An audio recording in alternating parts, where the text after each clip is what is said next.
David et moi sommes ravis de vous accueillir dans ce bel amphi pour parler blockchain. Alors la blockchain, pourquoi on en parle aujourd'hui? D'abord parce que c'est notre job, à David et moi, que de vous faire partager, travailler sur la veille autour des sujets d'innovation. Quelles sont les nouvelles technologies? Quels sont les nouveaux usages qui nous transforment aujourd'hui ou qui nous transformeront demain? Et difficile de passer à côté de ce beau sujet qu'est la blockchain. Donc on aurait pu intituler notre conférence entre fantasme et réalité, parce que c'est vrai que vous en entendez beaucoup parler sur les médias sociaux, globalement dans les médias. C'est difficile de rentrer dedans en 2 minutes top chrono. Et donc on s'est dit avec David que c'était important de prendre le temps justement de comprendre ce qu'est la blockchain, de comprendre ses usages, de comprendre comment elle transforme ou pas nos sociétés, l'économie peut-être demain, et puis de regarder aussi où sont ses limites, c'est-à-dire regarder ça avec un œil assez sec et en même temps regardant toutes les opportunités qu'elle peut représenter pour nous. Certains disent que blockchain, c'est aussi disruptif que l'Internet l'a été pour nous aujourd'hui. Donc on se dit qu'en effet, il y a quelque chose de très fort et des grandes opportunités. Parfois, pour d'autres, ça peut faire un peu peur. C'est quoi cette blockchain, hein? Là, on se pose la question, est-ce que c'est simplement un effet de mode? Est-ce que... Voilà. Et donc, notre objectif, c'est de faire le tri entre tout ça, de pouvoir vous montrer comment ça fonctionne, déjà comment ça marche la blockchain, et puis de comprendre quels pourraient être les usages pour nous en tant qu'assureurs. Donc nous avons la chance d'accueillir de grands experts du domaine qui vont, à l'occasion d'une présentation pour commencer, de Claire Balva, que je vais accueillir dans 2 minutes, qui est cofondatrice de Blockchain France. Donc ça sera une première présentation voilà, autour de l'explication de la blockchain et quelques illustrations pour que vous compreniez bien comment ça marche et à quoi ça sert. Et puis David animera ensuite une table ronde avec des experts, start-up, avec quelqu'un de Casa aussi qui connaît bien le sujet depuis, qui travaille depuis plus d'1 an. Je regarde Grégory, c'est ça fait plus d'1 an que tu es sur... donc 2 ans sur le sujet. Olivier qui travaille à la Banque de France. Bon voilà, donc David va animer cette table ronde justement autour des usages. Et puis vous aurez l'occasion aussi de poser les questions qui vous interpellent ou sur ce sujet de la blockchain. Et nous aurons la chance et le plaisir aussi d'avoir la conclusion par Hichem Djabala. Hichem, c'est notre directeur général de Cagis et directeur informatique et industriel groupe CA, qui viendra nous passer quelques messages. C'est sa perception de la blockchain. Voilà, pour terminer en beauté notre intervention. J'ai mis la pression à Hichem, mais voilà. Écoutez, merci à tous et j'accueille Claire Balva, donc cofondatrice de Blockchain France, pour la première partie de la présentation. Effectivement, je suis Claire Balva, je suis la cofondatrice de Blockchain France. Blockchain France, qu'est-ce qu'on fait? On démocratise la blockchain et plus concrètement, on accompagne les organisations dans la découverte, l'exploration et le déploiement de cette technologie. Aujourd'hui, mon objectif, c'est en une quinzaine de minutes de vous faire comprendre ce que c'est que la blockchain et à quoi elle peut servir. Alors, très rapidement, avant de commencer, est-ce que pourraient lever la main tous ceux qui savent déjà à peu près ce que c'est que la blockchain?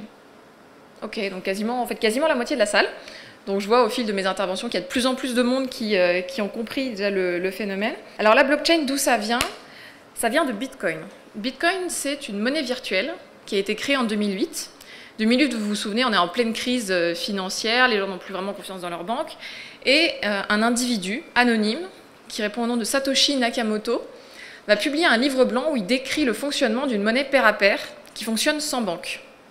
Et pour faire fonctionner cette monnaie, qu'il appelle Bitcoin, il invente un protocole qu'on appelle aujourd'hui le protocole blockchain. Alors Bitcoin aujourd'hui, c'est la blockchain la plus résiliente, la plus sécurisée qui existe. Bitcoin a un cours qui est déterminé par l'offre et la demande. Un Bitcoin, ça fait entre 600 et 700 euros aujourd'hui. Et alors concrètement, la blockchain, ce qu'on appelle la blockchain en fait, c'est un registre de toutes les transactions qui ont été effectuées depuis le début, depuis la création d'une monnaie virtuelle. Donc en fait, la blockchain de Bitcoin, c'est la liste de toutes les transactions qui ont été effectuées en Bitcoin depuis sa création. Et ces transactions sont regroupées en blocs, c'est pour ça qu'on appelle ça une chaîne de blocs, donc une blockchain. Alors maintenant, pourquoi est-ce qu'on en parle autant? Parce qu'en fait, ce registre, il a des caractéristiques un peu spéciales. Déjà, il augmente constamment avec l'ajout de nouveaux blocs. On ne peut pas revenir en arrière et supprimer des blocs, modifier des transactions. Ce qui fait qu'il augmente constamment. Ensuite, il est transparent. Ça veut dire que tous les utilisateurs du réseau peuvent avoir accès à la liste des transactions.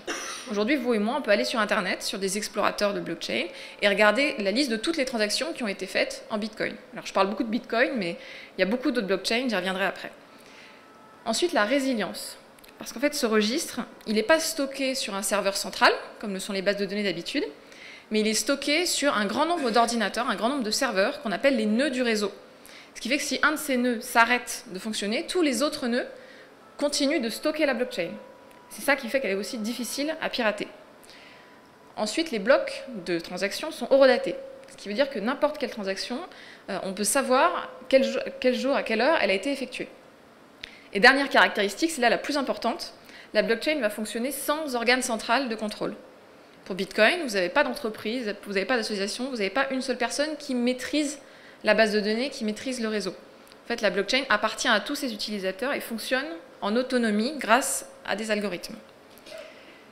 Alors, on va se placer maintenant du point de vue utilisateur, avec une vision très macro, très simplifiée de comment ça marche. Si demain vous voulez effectuer des transactions en Bitcoin ou dans n'importe quelle autre monnaie virtuelle qui utilise la blockchain, vous avez ce qu'on appelle une clé publique et une clé privée. La clé publique, c'est l'équivalent de votre RIB. C'est ce que vous partagez avec vos amis pour qu'ils vous envoient de l'argent. Et vous avez une clé privée qui est l'équivalent de votre mot de passe. Votre clé privée, si vous la perdez, vous perdez vos Bitcoins. Parce qu'en fait, c'est ce qu'on a dit, il n'y a pas d'entreprise qui gère Bitcoin. Donc en fait, vous n'avez pas de backup, vous n'avez pas le petit mot de passe oublié qui vous ramène votre clé privée. Donc quand vous faites une transaction, vous envoyez vos bitcoins à la clé publique de votre ami et vous signez cette transaction avec votre clé privée. Ensuite, la transaction est regroupée avec d'autres transactions dans un bloc. Ce bloc est validé par des nœuds un peu spéciaux du réseau qu'on appelle des mineurs, j'y reviendrai après. Et une fois que le bloc est validé, il est ajouté à la blockchain et c'est à ce moment-là que votre ami va recevoir vos bitcoins. Tout ce processus, pour Bitcoin, ça prend 10 minutes à peu près. Mais ça varie selon les blockchains. Il y a des blockchains pour lesquels ça met une dizaine, une quinzaine de secondes. Alors, je vais zoomer juste ici, voilà, sur l'étape numéro 3, la validation des blocs. Ça va être la partie un tout petit peu technique de la présentation, mais ce n'est pas si compliqué que ça, sur ce qu'on appelle le minage. Alors le minage, il y a différentes techniques possibles. Il y a différentes techniques possibles pour valider les transactions, mais je vais vous parler de celle qui est la plus utilisée aujourd'hui, celle qui est notamment utilisée dans le réseau Bitcoin. Tous les mineurs, donc les personnes qui valident les transactions, ça peut être vous, moi, des entreprises, vont mettre à disposition des machines et vont être en compétition pour valider les blocs. Pourquoi ils sont en compétition ? Parce qu'en fait, celui qui valide le bloc le plus rapidement possible va gagner des bitcoins. Autrement dit, le seul mécanisme de création monétaire aujourd'hui pour Bitcoin, c'est la création de monnaie pour rémunérer les mineurs. Pour ça, alors ils vont bien sûr vérifier que vous avez assez de bitcoins pour en envoyer, mais ils vont aussi résoudre des problèmes cryptographiques extrêmement compliqués qui font que celui qui a la plus grande puissance de calcul a plus de chances de valider le bloc rapidement. On appelle ça le proof of work, c'est une technique assez spécifique qui fonctionne bien sur le réseau Bitcoin aujourd'hui, qui a aussi plein de problématiques, notamment au niveau de l'électricité consommée. Alors, vous et moi, en théorie, on peut devenir mineur, sous réserve qu'on ait suffisamment d'infrastructures informatiques pour le permettre, mais en fait, il y a peu de chances qu'on ait vraiment intérêt à le faire, puisque ce qu'on voit, c'est que la puissance de calcul qui est déjà déployée sur le réseau est tellement énorme qu'en fait, on n'a quasiment aucune chance de gagner la compétition et de gagner des bitcoins. Ce qui fait qu'aujourd'hui, les mineurs se regroupent dans des pools pour se répartir leurs gains lorsque l'un d'eux gagne la compétition. Et quand on regarde un petit peu les statistiques sur les pools de mineurs, on se rend compte qu'il y a déjà 2 pools qui font plus de 50% de la puissance du calcul du réseau. Ce qui remet quand même en cause le concept de décentralisation qui était là à l'origine. Ce qu'il faut quand même voir, c'est que les mineurs n'ont aucun intérêt à passer à plus de 50% de la puissance de calcul pour un seul pool, parce que ça envoie un tel mauvais signal au réseau que le cours du Bitcoin chute. C'est arrivé une fois, et le pool de mineurs en question a automatiquement débranché en fait, des serveurs pour repasser en dessous de la barre des 50%, puisqu'il y a en fait une vraie incitation économique à maintenir le système décentralisé. J'ai beaucoup parlé de Bitcoin parce que c'est un exemple pédagogique, parce que c'est la première blockchain, parce que c'est la plus sécurisée, mais il y en a beaucoup d'autres. Il y en a notamment une qui fait beaucoup parler d'elle, c'est Ethereum. Ethereum, qui est beaucoup plus récente que Bitcoin, a pour objectif de dépasser le cadre purement monétaire de Bitcoin. Bitcoin, à la base, c'était vraiment fait pour faire des transactions de pair à pair, c'était pas du tout fait pour tous les cas d'usage qu'on prête aujourd'hui à la blockchain. Et c'est là qu'Ethereum en fait, voit toute sa mission, c'est justement de devenir une sorte d'ordinateur global sur lequel on pourrait greffer de nombreuses applications avec des cas d'usage dans l'énergie, dans l'assurance, etc. Des blockchains, vous en avez en fait des centaines, hein, elles ne sont pas toutes intéressantes, il y en a beaucoup qui copie-collent le code source de Bitcoin et qui font un peu la même chose. Vous avez des blockchains publiques et des blockchains privées. Je vais y venir juste après. Voilà.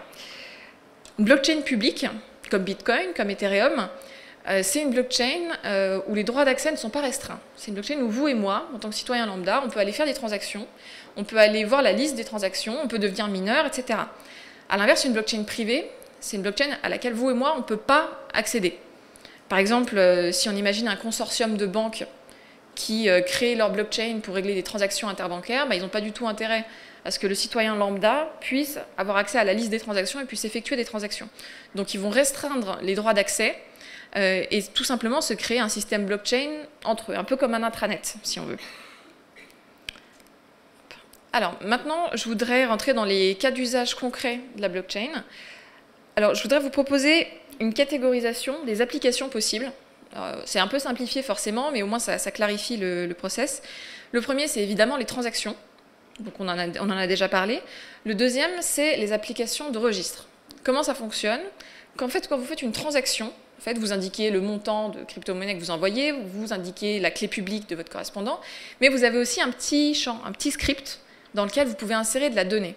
Et ça, c'est extrêmement utile, puisque dans ce petit champ, on peut insérer ce qu'on appelle un hash cryptographique, pour ceux qui sont familiers de cette notion. C'est en fait l'équivalent de l'empreinte digitale d'un document.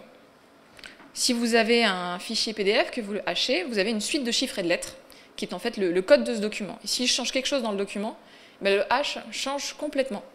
Et donc, en insérant ces hashes dans la blockchain, en les horodatant, on permet de prouver l'existence de documents à un moment T. Et le troisième cas d'usage, c'est ce qu'on appelle des smart contracts, donc contrats intelligents en français, qui sont en fait ni des contrats au sens juridique du terme, ni vraiment intelligents, qui sont juste des programmes qui vont exécuter automatiquement les termes et les conditions d'un contrat. Je vais donner 3 exemples donc, pour chacun de ces types d'applications. La première catégorie, les transactions. En fait, ce qu'on voit, c'est que le marché des remises est extrêmement attractif pour les technologies blockchain. Aujourd'hui, si vous voulez envoyer de l'argent au Japon, par exemple, et que vous passez par des institutions classiques, alors là j'ai mis Western Union, mais il y en a beaucoup d'autres, souvent ça va vous prendre plusieurs jours pour envoyer votre somme d'argent, et ça va vous coûter assez cher. Souvent les frais, il y a des frais fixes plus des frais variables, et au final, vous allez dépenser 10% du montant total, et vous allez mettre plusieurs jours pour envoyer votre argent. À l'inverse, si vous utilisez la blockchain, alors là j'ai mis Bitcoin, mais pareil, ça peut être n'importe quelle crypto-monnaie, ça va vous coûter très peu cher, de l'ordre de, voilà, c'est à peu près 7 centimes flat, et ça va prendre que quelques minutes pour envoyer votre argent à l'étranger. Alors pourquoi est-ce qu'aujourd'hui tout le monde n'utilise pas Bitcoin pour envoyer de l'argent à l'étranger? Parce qu'en fait, c'est pas si simple que ça d'utiliser Bitcoin quand on ne connaît pas. C'est pour ça que vous avez des plateformes, là j'ai mis quelques logos, voilà, Abra, Monetis, etc., qui vont vous permettre d'acheter relativement facilement des bitcoins et de les transférer à l'étranger, voire qui vont vous permettre de faire le transfert sans même apercevoir la blockchain, sans même voir que vous avez des bitcoins. C'est là toute l'utilité, c'est qu'en fait on peut utiliser la blockchain sans voir qu'on l'utilise. Alors deuxième exemple, qui là du coup concerne les applications en tant que registre, c'est celui d'une startup qui s'appelle Everledger, qui a été incubée par Allianz. Everledger, ils ont construit un registre de diamants pour certifier l'historique des transactions de diamants sur blockchain. Donc pour chaque diamant, ils vont mesurer une quarantaine de caractéristiques, le nombre de carats, etc. Ils vont créer des métadonnées à partir de là et ils vont insérer ces métadonnées dans la blockchain pour certifier justement par où est passé le diamant. Alors ils ont déjà certifié plusieurs dizaines de milliers de diamants. Ça intéresse bien sûr beaucoup les assureurs, les forces de l'ordre, les bijoutiers. Ce qu'on voit dans ce cas d'usage, et qui est intéressant, je trouve, c'est qu'en fait, ici, la blockchain ne résout pas vraiment un problème technique, parce qu'on aurait très bien pu mettre ce registre sur une base de données centralisée, mais résout plus un problème politique, puisqu'en fait, ce qui était compliqué ici, c'était de mettre tout le monde d'accord. C'était de mettre tout le monde autour de la table, les assureurs, les forces de l'ordre, pour se dire, on va avoir une base de données centralisée et elle va être stockée chez telle personne. Et c'était là tout le problème. Et l'intérêt de la blockchain ici, c'est de permettre à tous les acteurs d'avoir un accès à la base de données et de pouvoir la modifier. Dernier cas d'usage, c'est un exemple ici pour les smart contracts, c'est celui d'une assurance voyage automatisée grâce à la blockchain. Alors ça a été créé par une équipe à un hackathon à Londres l'année dernière qui s'appelle Insurette, qui fonctionne donc, comme son nom l'indique sur la blockchain Ethereum. Ils se sont rendus compte en fait que sur toutes les personnes qui étaient éligibles à une assurance voyage, en l'occurrence c'était une assurance voyage pour le retard d'avion, mais il y en avait justement 60% qui n'étaient jamais indemnisés parce que c'était trop long, parce qu'il fallait remplir un formulaire, parce que c'était compliqué, que les conditions n'étaient pas claires, etc. Et donc, ils se sont dit que ce n'était pas normal et ils ont créé un smart contract pour automatiser le remboursement de leur billet d'avion. Et donc pour ça, vous me direz comment est-ce que la blockchain sait que votre avion est en retard, mais elle ne le sait pas. C'est pour ça qu'on a recours à ce qu'on appelle des oracles. Les oracles, c'est des services hors blockchain qui vont puiser les données quelque part dans des bases de données publiques. Alors ici, c'est la base de données de retard des vols. Et qui vont les envoyer dans la blockchain, dans les smart contracts, pour déclencher automatiquement le programme. Alors ici, évidemment, ça pose plein de questions, hein, à la fois des questions juridiques, qu'est-ce qui se passe si l'oracle est défaillant, ça pose des questions sur l'intérêt des entreprises d'assurance à mettre en place ce genre de service, etc. Alors je voudrais finir ici par 3 enjeux qui sont extrêmement importants pour la blockchain aujourd'hui et qui permettent aussi de garder un peu les pieds sur terre. La blockchain, aujourd'hui, c'est extrêmement compliqué de la déployer d'un coup comme ça dans une entreprise. Déjà parce que en fait, c'est une technologie qui à la base était porteuse d'une idéologie. C'est pas une technologie qu'on peut comme ça ajouter à un système existant. Elle était vraiment disruptive entre guillemets, même si le mot est galvaudé. Alors pourquoi c'est compliqué aujourd'hui de mettre ça en place d'un coup? Déjà parce que la blockchain n'a pas résolu tous ces problèmes de passage à grande échelle. Par exemple, sur Bitcoin, le nombre de transactions par seconde est limité à 7, ce qui est très inférieur à des réseaux puissants comme ceux de Visa, par exemple. Ensuite, parce que le système de minage, de proof of work dont j'ai parlé tout à l'heure, est extrêmement énergivore. Forcément, vous avez un grand nombre de mineurs qui travaillent, qui font fonctionner leur puissance de calcul pour valider le même bloc. Et au final, il n'y en a qu'un seul qui le valide, donc ça consomme beaucoup d'électricité. Ensuite, l'expérience utilisateur. Aujourd'hui, ce qu'on voit, c'est que la plupart des startups qui travaillent sur la blockchain construisent en fait toutes les briques technologiques entre l'algorithme lui-même et ce que l'utilisateur final va voir, c'est-à-dire la jolie plateforme Internet super intuitive. Mais ça, ce n'est pas encore fait, c'est extrêmement compliqué à faire. Et c'est aussi ce qui fera que la blockchain pourra s'étendre. Parce qu'en tant qu'utilisateur, on veut quelque chose de fluide, de pas cher, peu importe la technologie que ça utilise. Et le dernier enjeu, c'est l'enjeu législatif, l'enjeu de la régulation. Aujourd'hui, on est globalement dans le flou. On a parlé des applications, par exemple, en tant que registre, mais on n'a aucune idée de si le hash cryptographique dans la blockchain a vraiment valeur de preuve. Alors vous avez beaucoup de juristes qui ont des théories différentes, la plupart pensent que ça a valeur de preuve, mais en fait, ça n'a jamais été à l'épreuve du législateur, ni même d'un tribunal. Donc on ne sait pas vraiment si ça a valeur de preuve. Pareil pour les smart contracts. Qu'est-ce qui se passe s'il y a un bug dans un smart contract et qui s'exécute? Finalement, qui est-ce qui est responsable? Est-ce que c'est la personne qui l'a codé? Est-ce que c'est les gens qui l'ont signé? Bref, tout ça, on ne sait pas, et c'est justement les enjeux auxquels il faut répondre pour pouvoir appliquer sereinement la blockchain aujourd'hui. Merci Claire, je vais t'inviter à venir t'installer sur le dernier. Donc, merci beaucoup Claire pour cette première introduction sur le sujet. On a bien balayé les différentes définitions de la blockchain, quelques cas d'usage, et on va rentrer un petit peu plus justement dans ce concret, dans les cas d'usage qui touchent à l'assurance, et je vais en profiter pour vous présenter nos différents intervenants au fur et à mesure que nous allons les interroger. Alors, on commence par accueillir Olivier Lepelletier. Donc, Olivier, merci beaucoup d'être avec nous. Donc, en tant que directeur adjoint innovation à la Banque de France, alors j'ai découvert qu'à la Banque de France, on avait des homologues qui travaillaient sur les sujets innovation et qui étaient finalement confrontés exactement aux mêmes enjeux que nous. Et donc, ça nous intéresse de commencer par savoir la Banque de France face au sujet blockchain, finalement, et Banque de France et aussi ACPR, quelle est votre vision sur les promesses justement des différentes blockchains ? Alors, tout d'abord, merci pour l'invitation.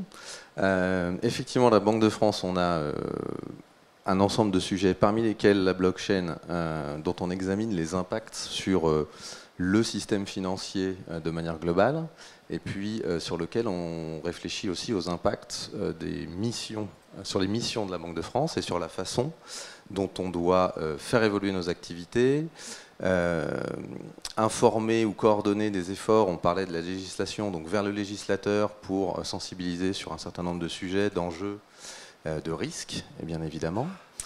Et autour de blockchain, plus spécifiquement, on regarde un peu tous les prismes que Claire présentait, c'est-à-dire qu'on regarde le cas d'usage autour des registres, puisque la Banque de France est, pour un certain nombre de ses missions, tiers de confiance. Donc tiers de confiance, si je caricature un peu, c'est être habilité à tenir un registre sur une activité. Donc typiquement, la Banque de France gère des informations à l'usage des banques commerciales qui opèrent en France ou au sein de la zone euro. Donc ce registre, est-ce qu'un jour un acteur extérieur peut décider de le faire évoluer grâce à la technologie blockchain? Donc c'est ce type de questions qu'on examine, qu'on expérimente aussi, parce qu'au-delà de l'opportunité, il y a la robustesse technologique et la possibilité de le faire à l'instant T.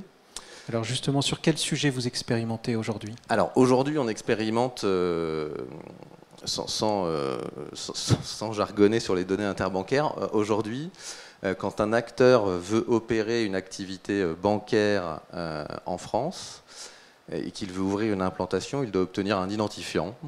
Et cet identifiant, en fait, il fait l'objet d'un échange entre, par exemple, le Crédit Agricole, qui va demander à la Banque de France à obtenir cet identifiant, moyennant un certain nombre d'informations, et en retour, on lui fournit le fameux identifiant et on le consigne dans notre registre. Aujourd'hui, on expérimente avec 6 acteurs de la place l'opportunité de traiter ce scénario en blockchain, et on a pour ambition de le lancer en pilote opérationnel d'ici la fin de l'année, donc dans quelques semaines. L'objectif, évidemment, dans un premier temps, c'est de faire un double run, hein. On continuera à exécuter le système actuel et on exécutera en parallèle le nouveau système. Donc c'est ce type de choses qu'aujourd'hui on expérimente. On regarde évidemment aussi les crypto-monnaies, puisqu'aujourd'hui on a parlé de Bitcoin. Ma conviction personnelle, c'est qu'aujourd'hui ça reste encore plutôt un instrument spéculatif qu'une monnaie en tant que telle. Donc on regarde quelles pourraient être les évolutions nécessaires pour obtenir, à travers des technologies type blockchain, une bonne monnaie, avec la définition toute spécifique de ce que veut dire bonne monnaie, pour un banquier central tel que la Banque de France. Donc on a des caractéristiques et des attentes très particulières autour de la monnaie, bien évidemment. Passionnant de voir comment la Banque de France, finalement, après l'ubérisation, on peut peut-être parler de blockchainisation, comment la Banque de France se prépare à cette blockchainisation, expérimente aussi en interne et avec des acteurs de la place. On va passer à notre deuxième intervenant. Donc François, merci d'être avec nous. Merci à vous. Donc François représente la start-up Stratom. Donc tu vas peut-être commencer par nous expliquer ce que c'est que cette start-up Stratom. Stratom, c'est une start-up blockchain qui s'intéresse à sécuriser les données métiers, les process opérationnels, le business process en général, et de sécuriser cette donnée pour l'échanger au sein de la banque entre différents silos, si vous êtes très siloté, ou de façon plus essentielle entre vous et différents partenaires. Pour vous expliquer, on va solutionner grâce à la blockchain 3 problèmes fondamentaux des systèmes IT actuels. D'une part, c'est celui de la symétrie d'information, à partir du moment où on a des bases de données qui sont silotées. Puisque si on doit échanger des données de valeur, j'ai pas forcément confiance dans votre donnée et vous n'avez pas forcément confiance dans la mienne. Donc par rapport à ces systèmes-là, on a rajouté différentes couches, legacy de confiance, d'audit via des régulateurs, des superviseurs. Ça, c'est le premier problème. Le second, c'est la synchronisation de la donnée. Même si on échange des millions de transactions en temps réel, comment faire lorsqu'on échange des données qui ont une valeur pour être certain de la valeur de ces données? La blockchain pourrait apporter une solution justement pour sécuriser et distribuer cette data. Et enfin, le troisième problème auquel on s'attaque, c'est celui de l'exposition des données privées. Comme vous l'avez vu dans le diagramme qui a été représenté par Claire, la donnée est complètement distribuée et chacun a accès à la propriété de sa donnée via une clé privée. C'est-à-dire que si on vous vole la clé, c'est comme si on vous volait votre portefeuille, mais pas la banque. Et donc, votre donnée, vous récupérez en quelque sorte une certaine souveraineté sur votre donnée. Pour citer un cas d'exemple simple qui résume l'ensemble de ces caractéristiques-là, qui est souvent donné dans les cas d'usage blockchain, c'est celui du KYC. Donc à chaque fois qu'un client ou qu'un business va auprès de sa banque pour ouvrir un compte, il doit soumettre un certain nombre d'informations pour justifier de son identité. Et c'est évidemment des opérations qui sont très redondantes au sein des banques. Ce qu'on imagine, c'est comment stocker une fois pour toutes, enfin, en quelque sorte, l'identité d'un business ou d'une personne au sein de la blockchain. Pour ça, on imagine qu'une première fois, le client va soumettre ses documents d'identité, que la banque effectue comme aujourd'hui une première fois ses due diligence, et qu'elle appose sur ces documents qui ont été soumis une signature. Pour ça, ce qu'on va faire côté Stratom, c'est que chacun des documents va être déposé dans une piste d'audit cryptographique, c'est-à-dire qu'on prend les documents, on en tire l'empreinte unique de ces documents qu'on dépose dans la blockchain, la banque vérifie, et elle signe cette piste d'audit. Ensuite, on peut émettre ce qu'on appelle un jeton ou un token cryptographique qui va représenter l'identité du client. Ce token a une double valeur. La première, c'est évidemment de représenter son identité s'il doit s'enrôler pour un autre compte ou pour d'autres produits. Et également, du côté de la banque, de justifier auprès du superviseur qu'elle a effectué les due diligence qui sont nécessaires. Alors, certains qui sont dans les parties informatiques, dans les DSI du groupe, vont penser que c'est simplement des systèmes de certificats.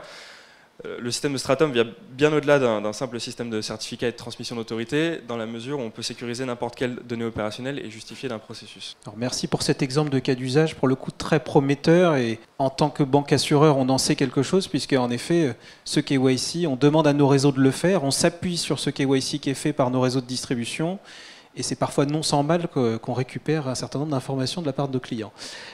Donc passionnant. J'ai également entendu parler dans la presse de quelque chose qui s'appelle Botlender, qui a été fait avec Deloitte. Ça parle de blockchain, un petit peu de bot. Est-ce que tu peux nous en dire un peu plus, s'il te plaît? On a développé un démonstrateur avec Deloitte, justement, donc Lenderbot, mais bon, peu importe sur le nom, où on utilise différentes technologies pour mettre en valeur vraiment la partie blockchain. On imagine une assurance en pair à pair, qui est intermédiée via le Messenger de Facebook. L'idée, c'est que deux amis sur Facebook veulent se prêter un appareil photo. On est amis sur Facebook, on se connaît. Je veux t'emprunter ton appareil photo, on va s'échanger des messages. Le KYC est réalisé sur les profils Facebook. Je veux t'emprunter ton appareil photo pour, par exemple, 6 jours. Donc j'envoie le message. Le bot te demande si tu veux prêter ton appareil photo à François d'Orléans pour 6 jours. Tu dis oui. Et ensuite, tu soumets la preuve d'achat, la facture d'achat de l'appareil photo.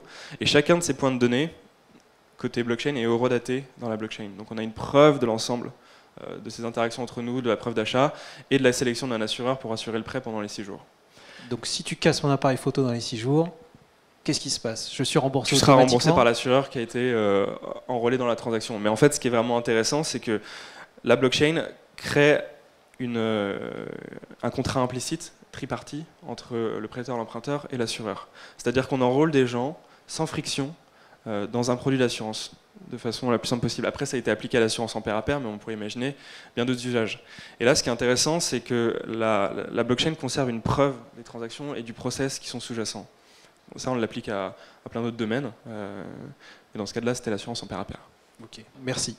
Donc notre intervenant suivant, Grégory. Merci Grégory Chenu, donc marketing stratégique, équipe CASA.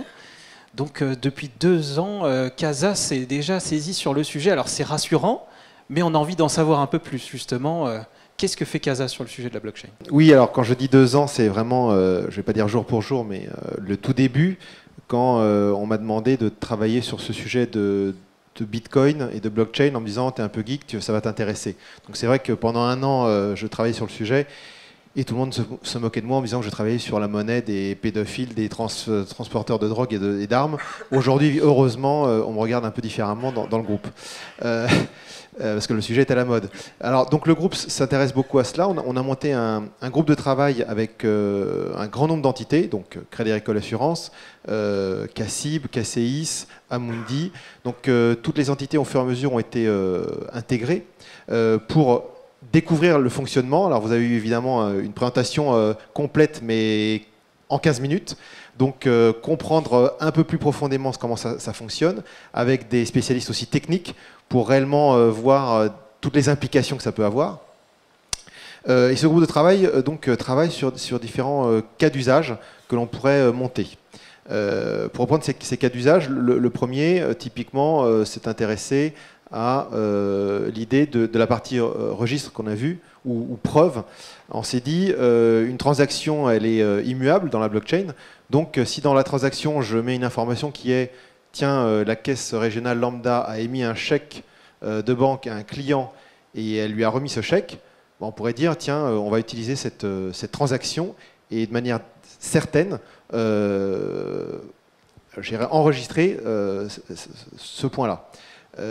Donc c'est un élément qu'on va travailler peut-être avec certaines caisses dans les mois qui viennent. On a d'autres pistes. La piste du KYC. Évidemment, vous savez tous qu'un client rentre dans une caisse, il devient client, puis un peu plus tard, il ouvre un contrat chez Pacifica, puis un autre jour, il ouvre un compte chez Before-Bank, puis un autre jour, pour d'autres raisons, il ouvre un compte dans une autre entité du groupe, et à chaque fois, on lui redemande carte d'identité, RIB, adresse, etc., etc., etc. Donc pourquoi ne pas simplifier la chose et avoir un système sur la manière, on n'a pas encore exactement défini, mais en tout cas mettre en place un système où on pourrait dire un client arrive, il est déjà reconnu et on peut facilement soit se passer l'information, soit se dire ok, il a déjà été vérifié dans telle autre entité, on n'a pas besoin de tout refaire. Donc l'avantage c'est pour nous, c'est qu'on va plus vite, et l'avantage pour le client, c'est qu'il n'a pas à refaire n fois la même chose. D'autres cas d'usage, c'est un petit peu la même chose du KYC, mais c'est pour des échanges interentités. On est un groupe mutualiste, on a beaucoup d'entités, on a un nombre de GIE et de filiales qui s'échangent des monnaies dans toutes les, enfin essentiellement de l'euro, mais on va dire qui font des flux financiers dans tous les sens. Pourquoi ne pas imaginer peut-être même une monnaie interne, par exemple, hein, on n'est pas obligé de prendre le Bitcoin, on pourrait prendre le CA Coin, que sais-je, et enregistrer dans un registre unique au groupe toutes les transactions, et puis à la fin du mois, à la fin de la semaine, on met à jour les soldes. On simplifierait peut-être beaucoup de choses. Et puis d'autres cas encore, évidemment le transfert international. La toute première utilisation du Bitcoin, c'est bien le transfert monétaire. Aujourd'hui, je reprends souvent cet exemple, placez-vous le vendredi à 18 h et essayez d'envoyer 100 € à un ami aux États-Unis qui en a besoin le samedi matin. Faites-le. Allez voir votre agence bancaire fermée ou passez par la BAM qui va vous demander 3 jours pour enregistrer un RIB, surtout si en plus c'est un RIB américain, et qui ensuite va vous demander de faire la transaction, avec les problèmes éventuellement de plafond. Ben voilà, tous ces problèmes-là que l'on a pour nos banques, dans nos systèmes, peut-être, je dis bien peut-être, qu'avec une solution type Bitcoin, on pourrait la contourner. Donc cette solution pour les particuliers, voire pour les professionnels et les grandes entreprises, pourrait être utilisé et pour faire des transferts internationaux. C'est vraiment, on en reparlera peut-être, quelque chose qui est vraiment le premier cas d'usage qui se développe énormément dans le monde. Alors on voit que les idées et les expérimentations ne manquent pas, mais comment s'organisent les entités du groupe Crédit Agricole sur le sujet? Alors, il y a ce groupe de travail où donc, toutes les entités participent et échangent, puisque chaque fois qu'il y a, on va dire, une entité qui fait quelque chose, elle va partager avec les autres pour avancer. Telle technologie marche bien, telle autre ne marche pas. Telle start-up marche bien, telle autre, on a eu plus de soucis. Voilà. Et puis, par ailleurs, chaque entité est libre d'avancer de son côté. Donc, voilà, vous avez des équivalents chez Cassis, vous avez des équivalents chez Cassis qui commencent à faire des expérimentations. Et puis, Crédit Agricole Assurance, je sais, vous avez bien réfléchi et je sais qu'il y a dans les cartons des choses qui vont bientôt arriver. Oui, je vais en dire 2 mots, je te remercie. En effet, côté Crédit Agricole Assurance, on a 2 voies. La première, c'est la phase d'acculturation, donc à la fois pour le top management et pour l'ensemble des collaborateurs, donc c'est ce qu'on fait aujourd'hui. Par ailleurs, la deuxième voie, c'est l'expérimentation. Et donc là, l'expérimentation, on est en train de terminer une expérimentation avec l'AppChain, un consortium dont certains d'entre vous ont dû entendre parler, piloté par la Caisse des dépôts et qui regroupe plusieurs assureurs. Et cette première expérimentation sur la partie assurance, puisqu'il y en a eu d'autres, a porté sur les contrats d'assurance décès, avec à la fois la phase de souscription du contrat directement en ligne et enregistré sur la blockchain, et finalement la phase de paiement, de gestion du sinistre et règlement du sinistre aux bénéficiaires qui ont été désignés par l'assuré. Donc ce premier cas d'usage, on est en train de voir comment est-ce qu'on peut le réinternaliser et quelles sont les expérimentations qu'on va mener à partir de 2017 en interne. Donc vous aurez compris, on est dans cette phase de montée en compétence sur le sujet et d'acculturation. Et aussi, donc, on constitue une petite équipe, une task force, qui travaille sur ces sujets de manière opérationnelle. Et à chaque fois qu'il y a un nouveau sujet, on mobilise en effet des collaborateurs sur le sujet. Merci beaucoup pour ce premier tour de piste en effet de ce que fait le groupe. Maintenant, j'ai une question à poser à chacun des intervenants de la table ronde et on va pouvoir repasser la parole à Claire pour nous dire, finalement, la blockchain pour vous, c'est pour aujourd'hui, c'est pour demain, mais ce demain, il est à quel horizon? On parle de combien d'années? 4, 5 ans, 10 ans? Pour que ça touche tous les gens qui sont dans la salle ici, par exemple. Je pense qu'il y a différents degrés, on va dire, d'application de la blockchain. Par exemple, les applications dont on parlait là, de transactions de particulier à particulier pour envoyer de l'argent aux États-Unis, finalement, c'est pas si compliqué que ça à mettre en œuvre. Et ça, je pense que ça peut arriver d'ici 1 an, voire peut-être même moins. Par contre, les applications concrètes, la mise en place d'applications du type assurance décès, voilà, ou même dans d'autres secteurs que l'assurance, hein, il y en a beaucoup, ou de déploiement de réseaux microgrids dans l'énergie. Tout ça, tout ce qui requiert des smart contracts et qui a en plus des enjeux juridiques, pour moi, c'est plus à horizon 4 ans, 5 ans. Ou en tout cas pour le déploiement. C'est-à-dire que les expérimentations vont avoir lieu très vite. Il y en a déjà beaucoup qui sont en cours. Mais pour du déploiement à grande échelle, ça ne sera pas avant plusieurs années, à mon sens.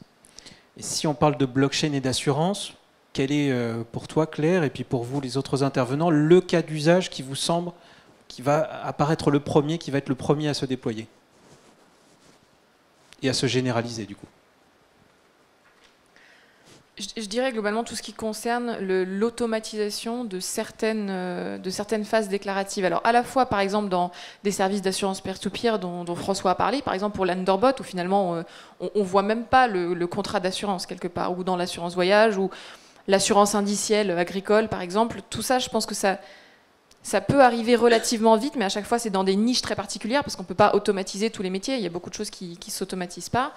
Après, à plus long terme, là, ça peut aller très loin. On peut imaginer des communautés de personnes qui vont s'assurer de manière peer-to-peer sans avoir d'entreprise qui gère ça au milieu et où l'assureur, au sens juridique du terme, va uniquement gérer la partie réassurance, par exemple. On va dire, voilà, tout mon quartier va s'auto-assurer pour le vol de téléphone. Et puis, on va avoir des micro-communautés qui vont se construire des services comme ça. Et les entreprises d'assurance vont être là uniquement pour proposer les modèles de smart contract ou pour assurer justement le service de réassurance.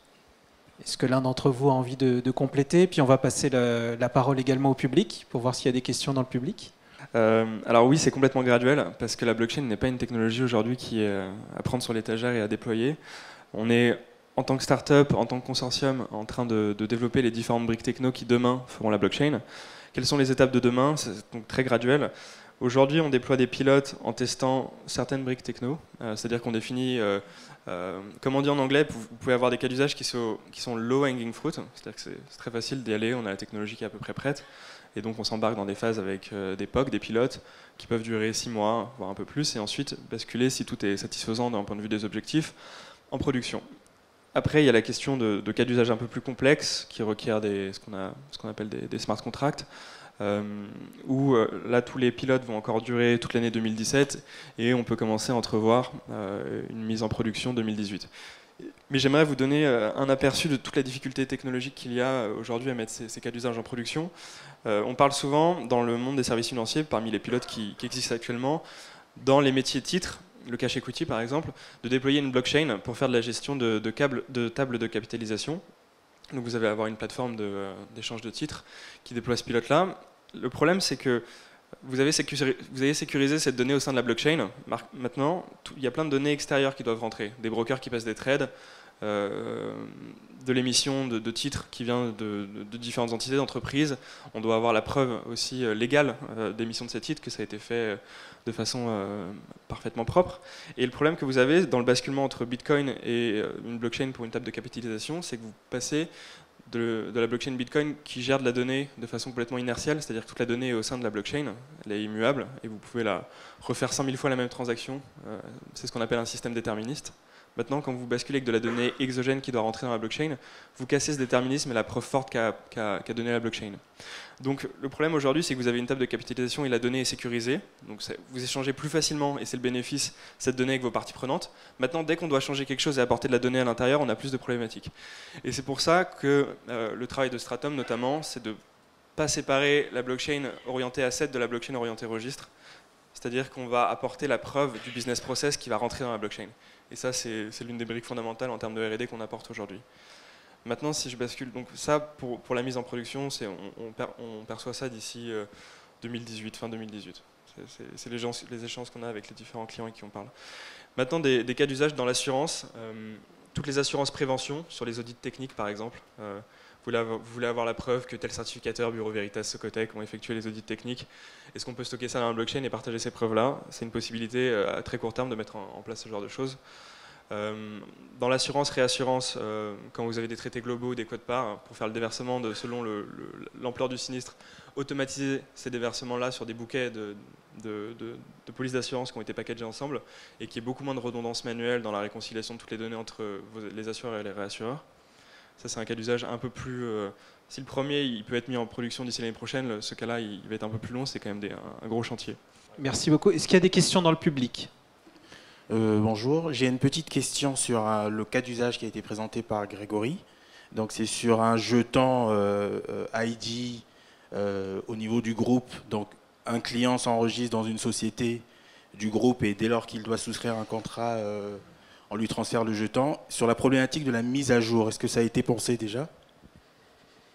C'est-à-dire que le client, il peut très bien habiter à Paris quand il devient client dans une caisse. Et quand il veut souscrire dans un autre groupe, il habite à Bretigny par hasard. Le point de la mise à jour est pris en compte. Et de toute façon, peut-être mon voisin pourra aussi vous en parler sur le KYC, mais quand on travaille sur ces sujets-là, il y a l'échange d'informations. En effet, quelqu'un me donne sa carte d'identité une bonne fois pour toutes, j'en informe le groupe et je peux à chaque fois dire dans le groupe, j'ai déjà vérifié qui est Grégory Chenu parce qu'il est client chez moi, mais le jour où il change d'adresse, il y a une mise à jour qui est simplifiée pour le client et une mise à jour qui est simplifiée pour le groupe, c'est-à-dire que le groupe est au courant au niveau de toutes les entités qu'il y a eu un changement et il a été validé pour tout le monde. C'est pris en compte. Ça veut dire que le jeton qui a été transmis se met à jour automatiquement ? Là, on rentre vraiment dans la technique. Je ne pense pas qu'on va se baser sur le jeton, mais il y a différentes technologies. L'idée, c'est utiliser cette techno pour le KYC et le simplifier. Maintenant, sur la technologie en tant que telle, et quel usage on va mettre en place, est-ce que c'est un système de jeton unique ? Est-ce que les données sont gérées dans un hub unique ? On n'en est pas encore là. Hein. Il y a plusieurs possibilités. Mais en tout cas, tout est pris en compte. Une autre question, peut-être une dernière question dans le public ? Aujourd'hui, avec toutes les problématiques CNIL qu'on a et tout, est-ce que nous, particuliers, ayant par exemple fait un KYC par blockchain, on aurait un droit de supprimer ces données ? C'est vrai que blockchain et droit à l'oubli, par exemple, est-ce Alors, que c'est compatible ? Quand on dit qu'on ne peut pas revenir sur ce qui a déjà été fait dans la blockchain, en fait, c'est à nuancer parce que la vérité, c'est qu'on peut revenir à condition que tous les acteurs soient d'accord pour modifier quelque chose. Donc pour Bitcoin, vu le nombre d'acteurs, par exemple, c'est quasiment impossible d'aller modifier quelque chose qui a déjà été mis dans la blockchain. C'est pour ça qu'on dit que c'est immuable. Mais en fait, il est tout à fait possible, si vous créez une blockchain privée, de vous dire, voilà, si demain on se met tous d'accord pour changer tel truc, il y a 10 blocs, on peut le changer. Après, ce qu'il faut aussi voir, c'est que la blockchain ne stocke pas de fichiers. Elle va stocker des hashes cryptographiques, des données qui en fait sont pas compréhensibles en tant que telles, qui sont cryptées. Donc finalement, si on n'a que ces données et qu'on n'a rien pour les décoder, en fait, quelque part, le droit à l'oubli, peu importe, parce que personne ne peut les lire, personne ne peut décoder le hash cryptographique. Après, se pose la question, effectivement, si on stocke les données en clair, si on stocke votre nom, votre âge, etc., dans la blockchain, et qu'on ne peut plus la modifier, là, la question se pose. Mais a priori, si les entreprises fonctionnent en consortium de blockchain privées, elles peuvent très bien décider d'éditer la blockchain, même si ça va à l'encontre de l'idéologie de base, c'est possible. Pour compléter, si on reste sur purement une transaction, je pense que la transaction, elle reste très longtemps sur les serveurs de la banque, sur les serveurs de l'autre banque. Peut-être que ça passe dans les réseaux Swift, et je ne sais pas combien de temps c'est gardé. Ça passe peut-être par la Banque de France, ça passe par beaucoup d'endroits, et ça reste longtemps stocké. Quand vous faites un chèque, il est gardé pendant 10 ans. Donc si on reste sur la pure transaction, on va dire financière, aujourd'hui, le droit à l'oubli n'existe pas. Par contre, si on rentre sur des sujets qui sont contrats, ou autre chose que de la transaction, on va dire pure financière, là, en effet, peut-être que c'est un élément à prendre en compte. J'ai vu qu'il y avait une autre question devant, Frédéric.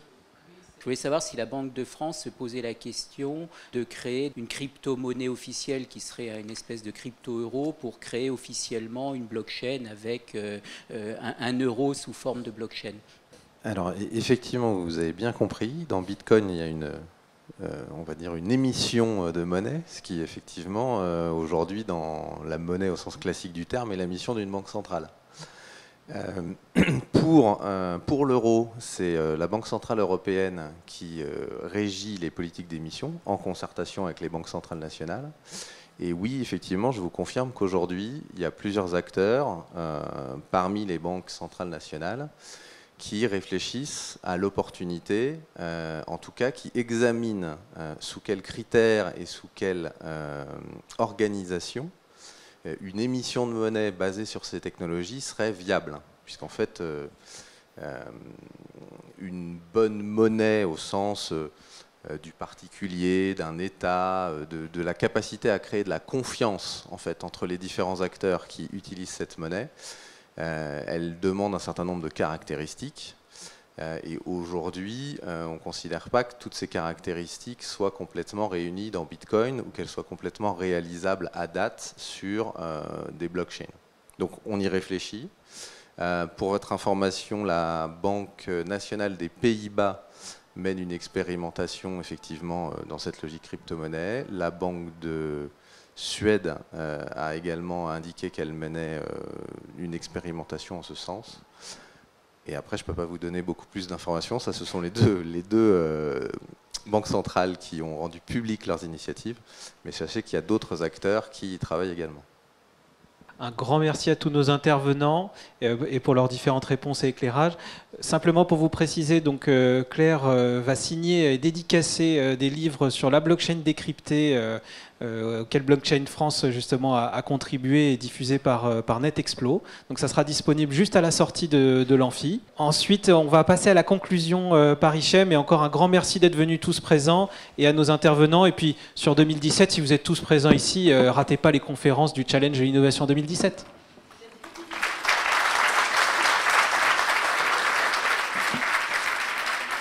Je vois que pour la conclusion, vous êtes revenu à la formule classique, c'est-à-dire le pupitre et puis un exposé.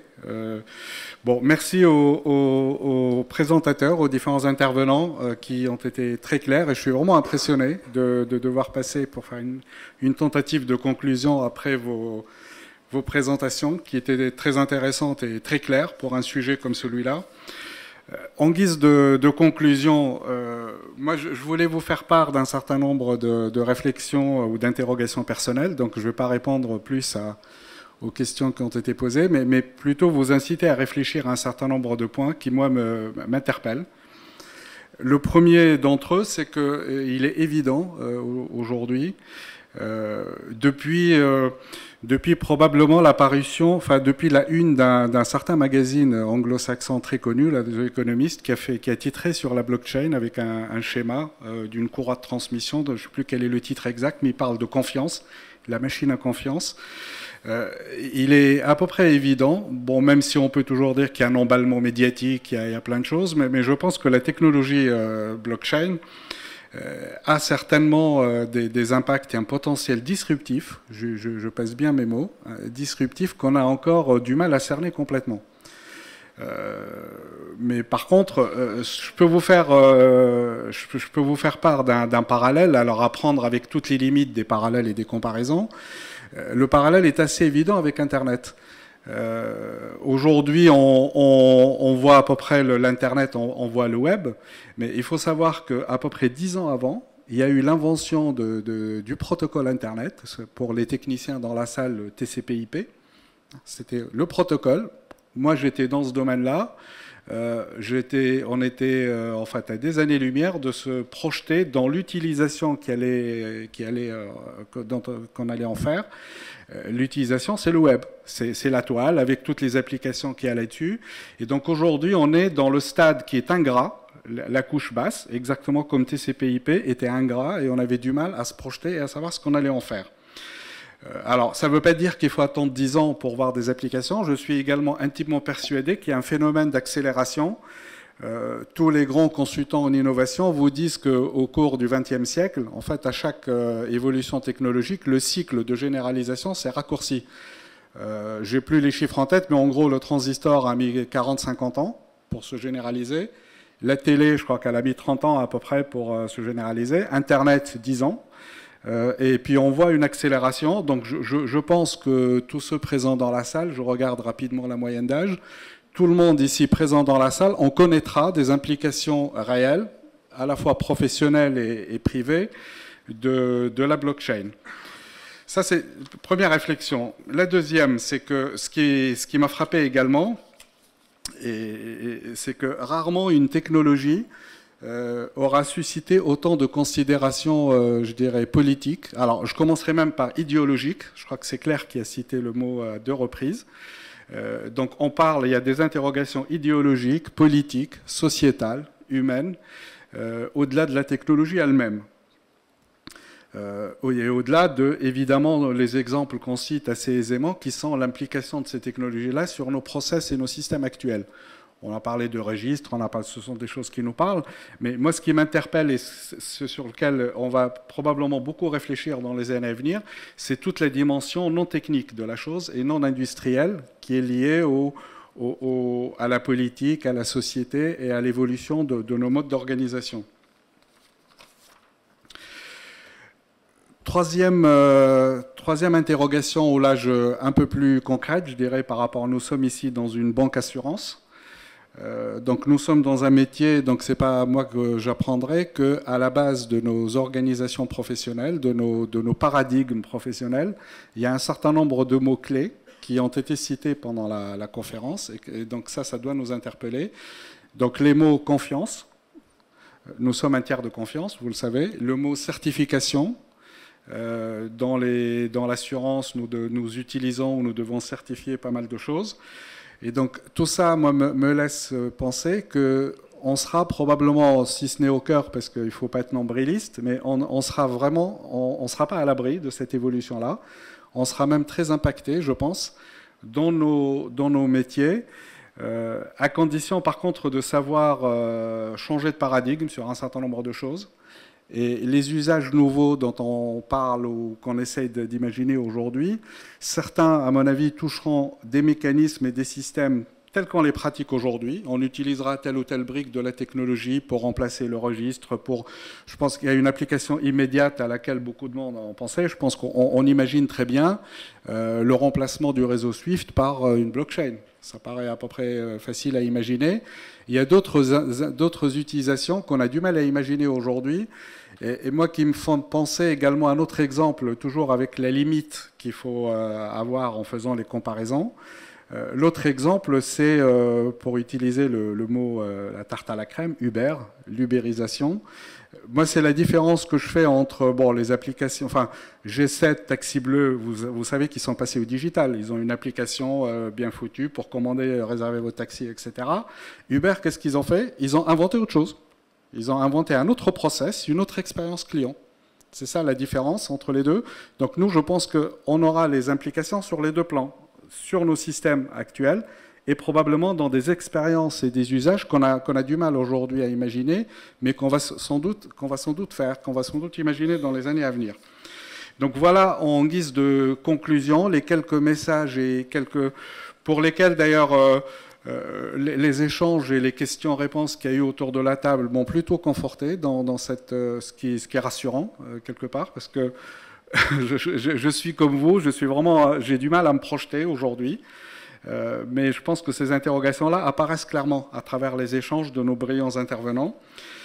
Alors, pour être un peu plus sérieux, donc nous sommes ici non pas uniquement pour faire une récréation intellectuelle, je pense que nous sommes également, et nous avons cette chance-là, nos patrons, nos mandants, nos actionnaires nous font confiance pour porter l'innovation au sein du groupe d'une façon générale et à Crédit Agricole Assurance.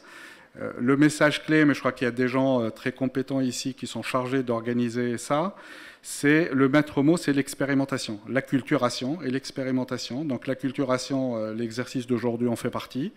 Je vous conseille vivement la lecture du livre qui va vous être gracieusement offert tout à l'heure. Moi, je l'ai lu ce week-end comme... Vous connaissez la météo sur Paris ce week-end, donc c'était une bonne occupation, une saine occupation. C'est un point de départ pour les réflexions et les tentatives de réponse aux quelques messages que je vous ai livrés dans ma conclusion. Voilà, je vous remercie pour... Je n'ose pas vous demander si vous avez des questions, parce que j'aurais du mal à y répondre. Voilà, je voulais tout simplement partager ça avec vous. Merci beaucoup Hichem pour cette conclusion. Merci à tout le monde, à tous nos intervenants.